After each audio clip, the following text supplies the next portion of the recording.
Okay, let's start today's session. We have covered the assessment of risk, assessment of RMMS at financial statement level. Today, now we have to cover at assertion level. Let's start from 121 again. Risk of material misstatement at assertion level for TBD need to be considered because such consideration directly assist in determining NTE of FAP to obtain SAAE.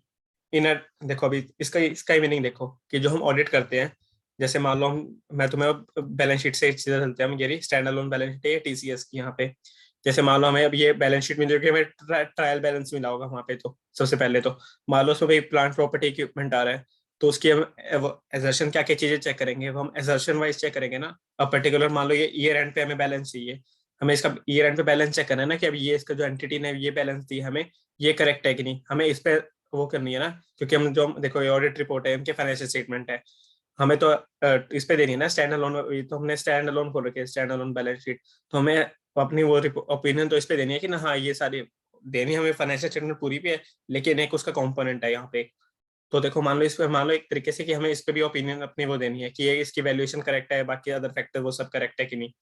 तो ये मान लो अभी एक head हो गया, मान लो कि PPE का हमारा हेड हो गया, क्योंकि देखो इसके नोट नंबर भी दे रखे तो उसके अंदर फर्दर होंगी, तो हमें यहाँ पे इसकी एजर्शन यहाँ पे चेक करनी होगी एक चीज। अब देखो मतलब ये क्या करते हैं, डायरेक्टली डिसाइड करेगा कि मान लो यहाँ पे हमको स्टार्टिंग में दिख गया कि यहाँ पे कुछ कमी है, बहुत इन्फ्लेट करके दिखा रखे पिछले साल से। अभी देखो यहाँ पे तो देखो कितनी है 9835 और 982, मतलब इतना ठीक है कि मतलब आसपास ही वैल्यूएशन थोड़ी डाउन हुई है, कुछ परचेजेस किए होंगे तो हमें ठीक है। मान लो यहाँ पे एकदम 15,000 है, तो तुम्हें एकदम लगेगा ना क्या परचेज कर लिया, मतलब हैवी इतना क्या वो कुछ यूज किया, तो हम थोड़ी वहां नजर जाएगी वहां पे। एक मान लो 9,000 से मान लो बिल्कुल 6,000 या कुछ वो आ गई, तो वहां देखेगा कि कुछ सेल प्रॉपर हुई है कि नहीं, हम वो चीज चेक करेंगे वहां पे प्रॉपरली। तो ये सब हो गया। CWIP की हम चेक कर सकते हैं कि जैसे मान लो 781 आ रहा है पिछले ईयर की क्लोजिंग पे, अब इस ईयर में मान लो 861 आ रहे हैं, तो क्या पता उन्होंने कोई और प्रोजेक्ट लिया होगा एक साथ इसके साथ, ये इम्प्लाई हो सकता है इससे। अब ये इम्प्लाई हो सकता है कि मान लो अगर ये बैलेंस थोड़ा नील, अभी हमें तो जनरली ये होता है ना कि पिछले साल है तो कैपिटल WIP वो इस साल थोड़ा कंपटीशन पे वो थोड़ा लेस हो जाएगा उसकी वैल्यूएशन, क्योंकि वो पार्ट उसका क्या पता पीपी या उसकी इन्वेस्टमेंट प्रॉपर्टी कहीं पे भी चल जा सकता है जिसके जाना चाहिए था वो, तो वहां पे क्लासीफाई हुआ है कि नहीं, तो हम इस पे एजर्शंस लेंगे, अपनी चेकिंग करेंगे उन बेसिस पे। तो हमारी ये डायरेक्टली डिसाइड करेगा कि ना जिस पे हमें ऑडिट नहीं की करनी है, तो हमारे आगे फर्दर ऑडिट प्रोसीजर में डायरेक्टली असिस्ट करेंगे सीधा उनका टाइम डिसाइड करने में। नेक्स्ट क्या है, in identifying and assessing RMMS at assertion level, auditor may conclude that identify risk relate more pervasively to financial statement as a whole that potentially affect many assertion। कि अब देखो मान लो हमें ये दिख रहा है कि प्लांट पीपीई की वैल्यू अब यहाँ पे गलत है, तो इससे क्या क्या इंप्लाई हो सकता है यहाँ पे हमें कि अब किस किस पे इम्पैक्ट आ सकता है, DTA पे इम्पैक्ट आ सकता है इसका जो हमने बनाया होगा, DTA डिटेल जो भी इम्पैक्ट होगा। डेप्रिसिएशन की फिगर गलत हो सकती है, डेप्रिसिएशन की फिगर गलत, प्रॉफिट एंड लॉस गलत जाएगा वहां से, प्रॉफिट एंड लॉस गलत तो उस पर इनकम टैक्स जो भी आगे कंप्यूटेशन होंगी वो गलत जाएगा, अदर इक्विटी में इम्पैक्ट हमारा गलत आएगा यहाँ पे। सारे एक एक करके कितनी एजर्शन हिलेंगी वहां पे हमारे वो भी होगा, तो उधर कितने इम्पैक्ट आएंगे वो तो देखना पड़ेगा यहाँ पे। मान लो अभी तो हमने ये नॉर्मल पीपी है, मान लो इस पर हमने कोई हैजिंग करवा रखी होती है अपनी, इंडेक्स में हैजिंग की भी अकाउंटिंग होती है, हैज अकाउंटिंग। मान लो हमने कोई इस पे डेरिवेटिव इंस्ट्रूमेंट हमने कुछ ले रखा है कि इसका रिस्क कवर करने के लिए, तो उसको भी हम रिकॉर्ड करते हैं, उस पर इफेक्ट आता है इसका। तो ऐसे कितनी चीजें एक चीज की वजह से कितनी इफेक्ट होती है वहां पे, तो वो कह रहा है मोर परवेसिवली भी कर सकता है वहां पे।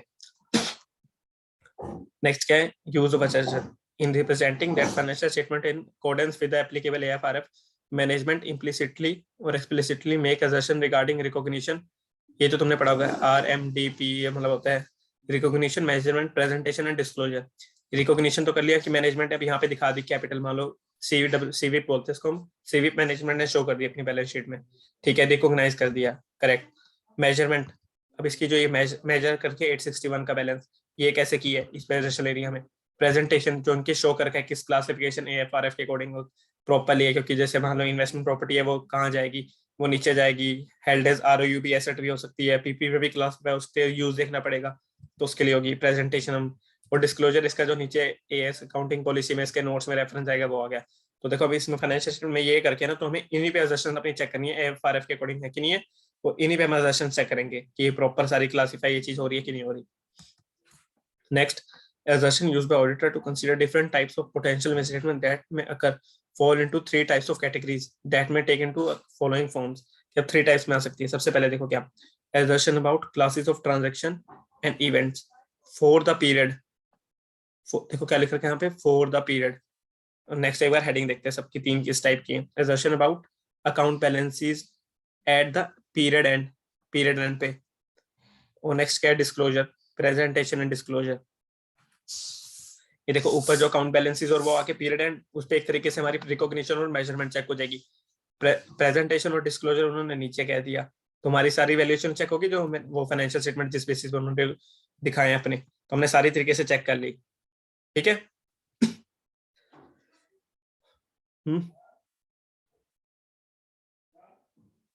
इतना समझ आया अभी तक?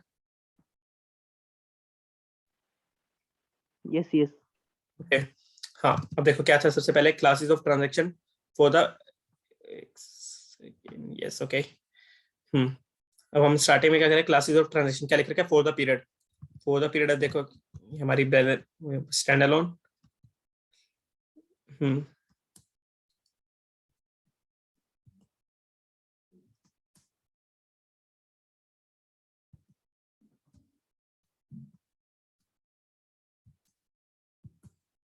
एक सेकेंड.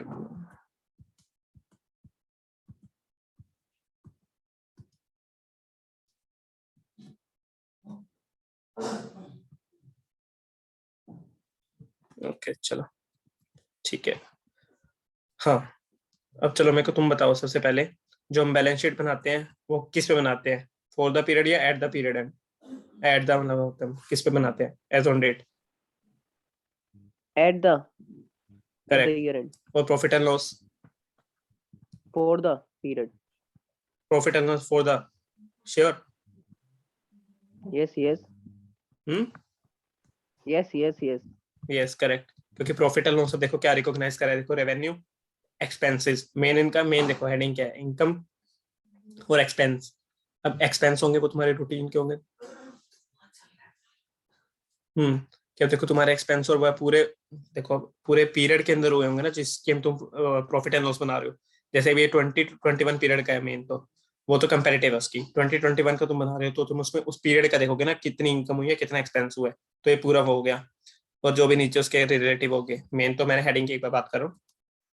और जो बैलेंस शीट में आइटम्स आ रही है वो हम एज ऑन डेट की क्लोजिंग वैल्यू चेक कर रहे हैं हम उसकी, एज ऑन 31 मार्च वो प्रॉपर है कि नहीं है.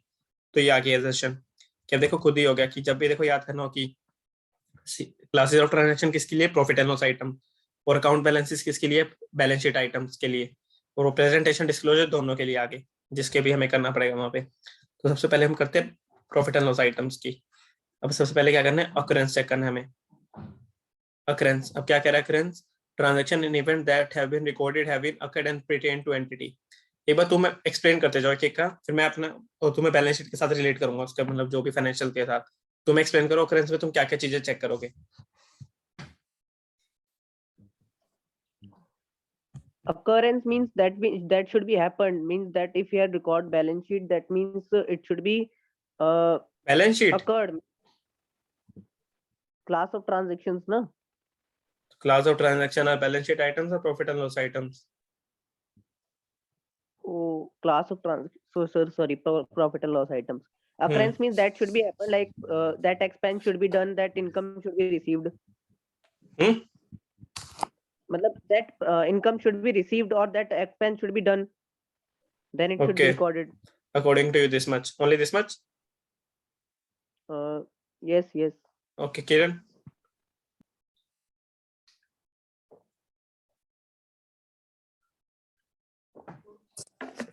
Yeah, so occurrence means whether it has been really occurred or not, like vouchers and all. Then whether it has been occurred in the current period only, then it should be Only this related much? to the current financial year. This much? Yeah. एक तुमने word नहीं देखा? Occur तो मैंने कर लिया, उसके साथ में क्या करके है? नेक्स्ट वर्ड पढ़ना, and read that word after pertain and to the entity. Okay, if it has been It is related to the to the entity entity or और नॉट, एंटिटी का एक्सपेंस है कि Yeah. वो हमें check करना है कि जो उसके, क्योंकि हम एंटिटी के स्टैंड अलोन फाइनेंशियल्स बना रहे हैं ना, तो या फिर बोलना फाइनेंशियल तो उनके बना रहे हैं, तो उससे रिलेटेड उनका एक्सपेंस हुआ है कि नहीं। वो तो एक्सपेंस हो मतलब किसी और के अपना पर्सनल एक्सपेंस कर देंगे, तुम उसको रिकॉग्नाइज कर लोगे? पर्सनल उसने एक्सपेंस डायरेक्टर ने कर लिया, उसको कैसे करोगे वहां पे? एंटिटी टू पर्टेन कर ही नहीं रहा, मतलब उसने अपने पर्सनल के लिए किया, एंटिटी का कुछ यूज नहीं था वहां पे। Yeah, so we can check vouchers regarding that, no? Whether it has been properly recorded or not. So what will you check in vouching vouchers then?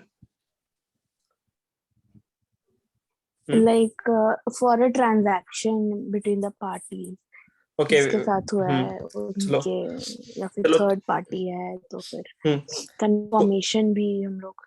चलो रुको एक सेकेंड। ले हाँ, सकते तुम इन एक्सपेंसेस में से कोई एक एक्सपेंस चूज कर लो, हम उसकी ऑडिट करते हैं। उस रेजर्वेशन पे हम हर रेजर्वेशन चेक करेंगे, कोई एक एक्सपेंस चूज कर लो।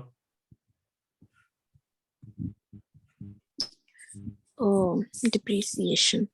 Depreciation, Yeah. Okay, no, finance cost is better. finance cost. Okay, let's go to an action number 14 then. Let's go to an action number 14.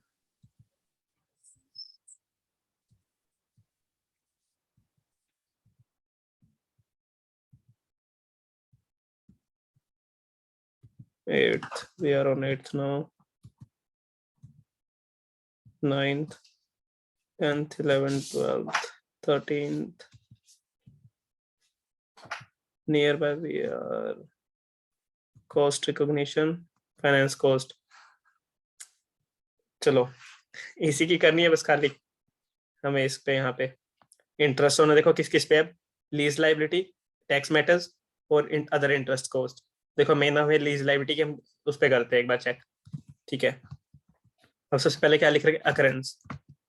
अब देखो जो lease liability, interest on lease liability होगा, जो हमने books के अंदर आरओयू asset, जो भी हमने रिकॉग्नाइज करके है वहाँ पे अपनी लाइबिलिटी पे इंटरेस्ट के हमें कितना पेमेंट करनी है उसे, तो उस पे अब देखो इस पे क्या होगा, एग्रीमेंट सबसे पहले रीड करोगे वहाँ पे कि एग्रीमेंट में टर्म्स क्या है, कि कितना इंटरेस्ट पे करना है, किस अमाउंट पे करना है, किस पीरियड के लिए करना है, वो एग्रीमेंट पे मेंशन होगा वहाँ पे। कितना ड्यू हुआ है, कितना अगर पे नहीं किया, कितना ड्यू रिकॉग्नाइज करोगे, कितने पेड बेसिस है, वो सारी चीजें तुम चेक करोगे वहाँ पे अकरेंस में, कि पहली बात तो हुआ है कि नहीं, शो किया है कि नहीं, उन्होंने रिकॉग्नाइज किया है कि नहीं किया वहाँ पे, और कितना इंटरेस्ट बन रहा था अपनी एक बार चेक वर्किंग में बना दोगे कि कितना एक्सपेंस इंटरेस्ट बनना चाहिए था फाइनेंस में, कि और कितना एक्सपेंस उन्होंने पे किया है, एक्सेस में पे तो नहीं कर दिया वहाँ पे, अगर पे कर दिया तो रीजन पूछेंगे क्यों एक्स्ट्रा में पे किया है। ये देख सकते हैं ना कि कहीं किसी और को फंड वो कर रोटेट कर रखा हो, एक्स्ट्रा लोन इंटरेस्ट की पेमेंट क्यों कर रखी है, कुछ मतलब लोन की नहीं, मतलब लीज के ऊपर, मतलब उनकी जो लाइबिलिटीज है वो कैसे पे कर रखी है, वो एक ही हो गया अकरेंस का। इतना समझ आया अकरेंस का। अब देखो जैसे तुम वाउचर कह रहे थे, अब वाउचर पे तो तुम्हें क्या इंटरेस्ट का वाउचर मिलेगा, इंटरेस्ट का वाउचर मिल गया तुम्हें, वो भी क्या पेमेंट वाउचर देंगे उसका, तो तुम्हें वो पेमेंट वाउचर की रीस वो जैसे मान लो मैं टैली के अकॉर्डिंग चलता हूँ, तुम्हें वो टैली आपने जो भी उनका सॉफ्टवेयर होगा तो टैली के अकॉर्डिंग वो तुम्हें उसका प्रिंट वो दे देंगे, या तो तुम्हें टैली का वजह से प्रिंट निकाल के, कई बार वो करते हैं कि टैली बैकअप का जैसे वो होता है ना जो एंट्री जा निकालते हैं, उस पर वो वाउचर ऐसे क्रिएट हो जाता है, और जो सपोर्टिंग्स होती है इसी के पीछे में अटैच करते रहते हैं, पिन कर देते हैं उसमें वहाँ पे। तो मान लो जो इंटरेस्ट है उसमें तुम और एक्सपेंस तो कुछ लगेगा नहीं, कि वो इनवॉइस तो भेजेगा नहीं सामने वाली पार्टी की इंटरेस्ट का भी हमें इनवॉइस भेज के देंगे, तो इनवॉइस लगेगा नहीं, तो नॉर्मल बस वो खाली एक रिसीट वाउचर ही लगा होगा वहाँ पे। अगर लगाना होगा तो एग्रीमेंट लगा सकते हैं, लेकिन एग्रीमेंट कोई नहीं लगाता हर इंटरेस्ट के पीछे, वो एक बार एग्रीमेंट ही उनका अलग से पड़ा रहता है, वो सेव करके रखते हैं उसको। तो अब इस केस में क्या है, अकरेंस एक बार हम ये देख लेंगे कि हो रही है कि नहीं अकर, एंटिटी से पर्टेन करिए कि एग्रीमेंट, हम वहां से चेक कर लेंगे वहां पे। नेक्स्ट सजेशन पे आते हैं हम, क्या कंप्लीटनेस। अब कंप्लीटनेस पे तुम बताओ क्या मीनिंग होता है। कोई नहीं, हम एक दो सजेशन कर लेंगे, मतलब एक इस पे पूरी, लेकिन अच्छे से डीप में करेंगे क्योंकि प्रैक्टिकल टॉपिक है ये वाला पूरा। बताओ completeness.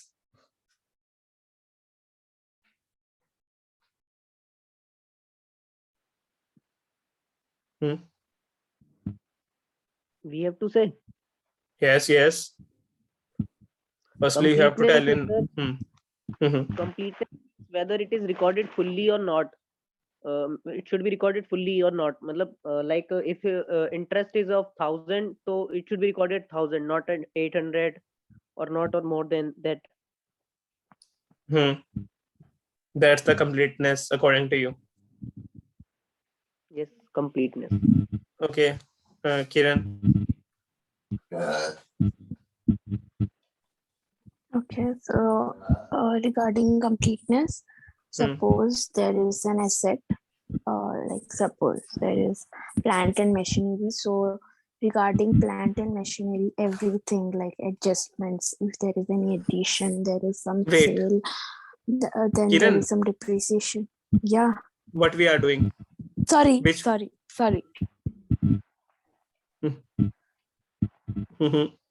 Now continue if you got it.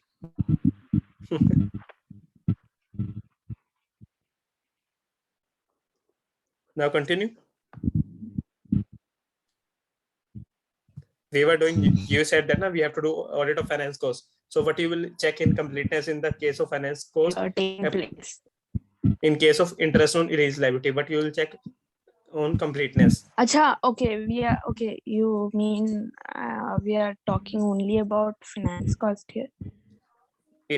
That will be more relevant here in this case if we do that, if you are doing properly. So in that case, suppose if there is a loan or okay, lease also fine. If we are taking in the middle of the year, maybe, so in that case you have to compute exactly the number of months, and also computation should be accurate. Everything should be complete. Complete in what sense do you mean? Complete in the sense, for this financial year, every information which is to be shown should be there. Can you repeat that? Or can you elaborate more something? If you can.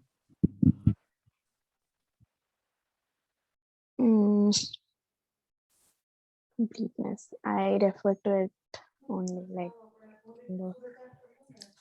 I think. That. You are done? Yeah, I'm done. Okay, let me tell you. Let's read firstly what's it mean. All transaction and event. Firstly, all and transaction and event that should have been, होने चाहिए थे, recorded, have been recorded. समझे? जो होने चाहिए थे हुए के नहीं. फाइनेंस को लगनी मतलब इंटरेस्ट देना था, रिकॉर्ड करना था, हुआ कि नहीं, एंट्री की कि नहीं, रिकॉग्नाइज किया कि नहीं, वैल्यूएशन के साथ प्रॉपर. एक्यूरेसी देखो, अमाउंट्स देखो आगे. एक्यूरेसी में मैं तुम्हें हिट दे देता हूँ, अमाउंट्स एंड अदर डाटा. एक सेकंड ज्यादा ही हाईलाइट हो गया. अमाउंट एंड अदर डाटा हम एक्यूरेसी में चेक करेंगे. कंप्लीट में तुम ये चेक कर रहे हो कि वहां पे एंट्री रिकॉर्ड वो सारी हुई है कि नहीं, जिस रिलेटेड मान लो इंटरेस्ट मान लो पर मंथ का था वहां पे, तो पर मंथली रिकॉर्ड किया कि नहीं वहां पे उन्होंने. अब कैसे बुक किया, वो पूरा इकट्ठे बुक कर रहे हैं कि मतलब कंप्लीटनेस एक मतलब वो एक बार में बुक कर रहे हैं, मंथ बाय मंथ बुक करना चाहिए वहां पे, क्योंकि लायबिलिटी तो मंथ बाय मंथ आ रही है, तो हमें वो चेक करना पड़ेगा ना वहां पे. समझे अब कि जैसे जो इंटरेस्ट की लायबिलिटी की है वो कैसे प्रॉपर्ली उन्होंने रिकॉर्ड एक मंथ की एंट्री, मान लो मंथ वाइज इंटरेस्ट था तो मंथ वाइज उन्होंने एंट्री पास कर रखी कि नहीं कर रखी वहां पे. क्योंकि एंट्री हमने एग्रीमेंट रीड कर लिया सबसे पहले. Firstly we have understood the agreement first. Let for 6 months entity have taken the loan in, as you said, in middle of the year. Then for 6 months the loan have been how much loan, not the amount I'm talking, the loan entry should be recording. Loan entry that's related to balance sheet item, we will do in next part also. Now अब इसके अंदर हमने क्या था कि जो हमने interest है उस एग्रीमेंट में लिख रखा था 20%. देखो मान लो कि ये भी हो सकता है एग्रीमेंट में फर्स्ट ईयर में कोई मोरेटोरियम पीरियड होगा तो उसमें कोई इंटरेस्ट चार्ज नहीं होगा, तो उसमें एंट्री उन्होंने कुछ रिकॉर्ड ना कर रखा उससे रिलेटेड. हम ये भी चेक कर सकते हैं वहां पे कि कोई लायबिलिटी वहां पे इन्होंने रिकॉर्ड तो नहीं कर ली कहीं, या इंटरेस्ट उन्होंने शो कर लिया इन्फ्लेट करने के लिए, अपने प्रॉफिट रिड्यूस करने के लिए. तो ये भी हो सकता है कि करना चाहिए था, दैट शुड हैव बीन. जो करना चाहिए था वो हुआ है कि नहीं, जो नहीं करने चाहिए थे वो हुआ है कि नहीं, वो भी देखना पड़ेगा एक बार कि वो कहीं उन्होंने रिकॉग्नाइज कर दिए. तो ये होता है completeness.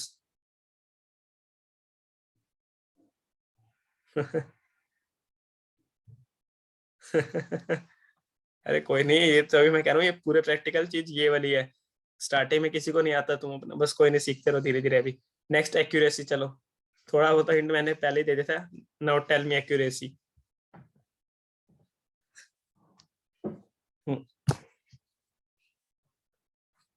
Hello. Inaccuracy, it is related to the amount. That amount amount, record. Yes, that it should be amount should be recorded properly. No fluctuation. Okay. Kiran, only amount, मुझे तो only amount, right, not anything. And we are discussing in the case of finance cost, interest only is liability. Only you have to check the amount, right? Other data. So that is means if anything is included in the amount Oh, or excluding from that. it means you are reading that line, other data. That is you are Now from next time I will not show that line also. If you want to see from your book or anything else, then you can, but I will not show. Now tell. Okay, now you are done. Kiran, according to you.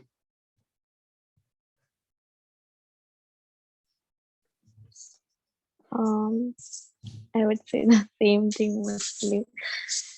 Mhm. I'm not able to think anything much. You are more not than able. that, but yeah. Try. So accuracy, Hmm. computation should be done properly. Okay, good. Value should be accurate. Value? That especially when it comes to interest and all, the Hmm. time period should be done properly. Like for the period. Now correct. Suppose, as I mentioned in the other Yes. example, if Mhm. loan is taken in the midterm, then Hmm. for that term only we have to compute. Yeah. Correct, absolutely. Now, like as you mentioned, like the loan has been taken in mid of the year, then we have to check if the loan has been taken or not. Loan, not loan, REU asset or lease liability. In that case, we have to recognize a lease liability because we have to pay to the other party. In that case, we have understood the agreement. If we have checked the entries been there now we have to check, take the assertion on our now that amount part 450. Now it's the whole amount. मतलब ये मान लो कि जैसे ये पूरी lease की amount है 450 यहाँ पे, तो इसकी अब यहाँ पे चेकिंग हम इस पे यहाँ पे लेनी है कि अभी 450 अमाउंट यहाँ पे करेक्ट है कि नहीं। अब इसको हम करेंगे जो हमने एग्रीमेंट स्टार्टिंग में रीड किया है, टर्म पीरियड हम वहां से चेक कर सकते हैं कितने का लगना चाहिए, कैसे कंप्यूटेशन होनी चाहिए। अगर कोई वहाँ पे अलग मेथड प्रेस्क्राइब करके कि कर रखा है वो नहीं कर रखा, वो हम चेक करेंगे वहाँ पे कि इंटरेस्ट रेट कितना रिकॉग्नाइज, मतलब कितने % से पे होगा वहाँ पे वो। और हम ये भी चेक कर सकते हैं कि मार्केट रेट के साथ कितना है, कहीं एक्सेस में ना कर रखा हो या कम में कर रखा है, चलो वो तो फिर थोड़ा बहुत हो सकता है वहाँ पे, लेकिन एक्सेस में ना हो मार्केट रेट से। क्योंकि इंडेक्स में टर्म्स होती है, मार्केट रेट से एक्सेस में, तो वहाँ फिर अकाउंटिंग थोड़ी डिफरेंट हो सकती है उस केस में। वो तुम अपने सीए फाइनल में आओगे वहाँ डील करोगे तो वो चीज तुम चेक करोगे। जैसे तुम मंथ्स का कह रहे थे, वो अदर डाटा वो सब है, अदर डाटा एग्रीमेंट से रिलेटेड है। हम चेक इवैल्यूएशन, हम देखो एसेशन तो इस पे ले लेना अमाउंट पे, अदर डाटा के साथ जैसे मंथ की आ गई, इंटरेस्ट रेट आ गया, उसकी डेज आ गई, वो आ गए, तो वो सब हमें, जैसे इंटरेस्ट ऑन टैक्स मैटर्स भी होता है, कोई टीडीएस पे है या फिर कोई भी है, तो कितने पीरियड का है, कब से लगना चाहिए था, किस वैल्यू पे लगना चाहिए था, वो सारा प्रॉपर है कि नहीं है, वो हम चेक करेंगे इस केस में। या more precisely correct. Good, that's very beneficial now. Okay, we have covered like accuracy, amounts and other data related to a recording transaction and event have been recorded appropriately. जो amount है वो record हुआ है कि नहीं। Next है cut off. Cut off बताओ तुम क्या होगा। Now tell me what's the Can I meaning go of first? yeah. Yeah. Like for the year-end items, you should show it properly. Like Think like an usually auditor. what happens Think like an in auditor. the auditor, हाँ. Hmm. So as they say, like year-end हो सकता है कि कोई ज़्यादा transaction हो and interim period and all sort of. Okay, only that period. Okay. जो audit होता है तो Mhm. year end में ज़्यादा like ऑडिट चेकिंग होना चाहिए and all. So in that case, here cut off period means जिस साल का उसी साल, मतलब अभी जो होता है like with for example checks, right? So I guess that is a good example. Okay. But yeah, like 31st में अगर कोई check dated है but हमें मिलता है next year में, so in that case the proper recording of the transaction should be done for That should be this done. period or the next. That should be done. If you are That's the saying answer. I'm a bit confused, but proper recording होना चाहिए. Good. Okay, got वैसा it. मैं explain. Okay. And now Mudit, have you something extra or not? Extra you wanna say? Things extra have been the same thing. Same thing only? Because I'm not sure now this time nothing you have to say. Yes, means like in the Yes. example of Yes. in the example is if we are doing it should be if we have done release payments, it should be recorded the current period which for which we have done it. That should be recorded that period only. That period only. And वो तो हमने second point में check कर लिया. Completeness. No, means correct. Accounting should what I'm saying now. Okay, wait, I will tell now.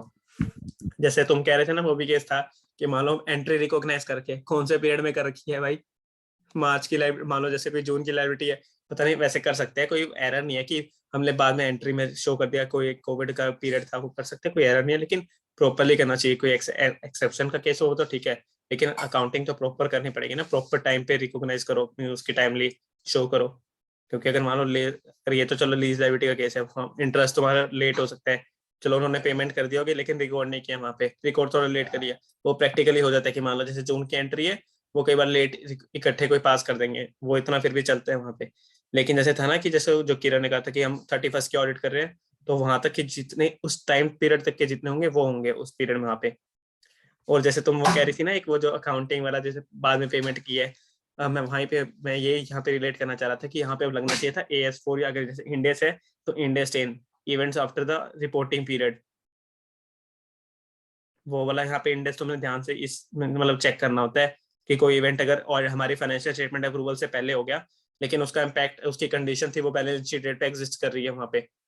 जैसे मैं example दूं तुम्हें, जैसे कोई रेवेन्यू का एग्जांपल लेता हूँ, वो थोड़ा बेटर रिलेट कर पाएगा यहाँ पे, कि जैसे रेवेन्यू था वो हमारा था 1920 से, या पिछले पीरियड का था 1920 का, वो हमने पिछले साल किया नहीं रिकॉग्नाइज, हमें उस साल करना चाहिए था वहाँ पे रिकॉग्नाइज, क्योंकि एग्रीमेंट में लिख रखा था जैसे कि वो 1920 का रेवेन्यू वहाँ पे, लेकिन मैनेजमेंट ये कह रही है कि हमें कि उसका हमें ये भी इवेंट हुआ था, वो हमें पता नहीं था कि कितने स्टूडेंट्स आएंगे, वो हमें पता चला कि अब कितने, मतलब प्रॉपर होगा कि 31 मार्च तक का इवेंट था वो उनका, तो हमें पता नहीं था कि कितने आएंगे, तो इसका हमें पता चला 31 अप्रैल के एंड में जाके, तो अप्रैल के एंड में जाके हमें पता चल गया ना वहाँ पे. अब तो ये इंडेक्स, यहाँ पे इंडेक्स 10 लग जाता है वहाँ पे कि इवेंट उसकी एग्जिस्ट कर रही थी, क्योंकि इवेंट वहाँ पे हो चुका था ऑलरेडी, तो बैलेंस शीट डेट पे और एविडेंस हमें मिल चुके हैं अब कितने स्टूडेंट्स हैं, तो हमें वहाँ पे रिकॉग्नाइज करना था, अब उन्होंने नहीं की तो इनकी गलती है यहाँ पे भी. तो ये एजर्शन पे हम ऐसे इंडेक्स 10 या कोई AS4 का रिलेट करके लेते हैं. आज के सेशन में देखो इतना ही हो पाएगा, टाइम मेरा बस एंड होने वाला है. नेक्स्ट प्रोसेस है हम उसकी क्लासिफिकेशन, वैसे भी क्लासिफिकेशन है उसकी प्रॉपर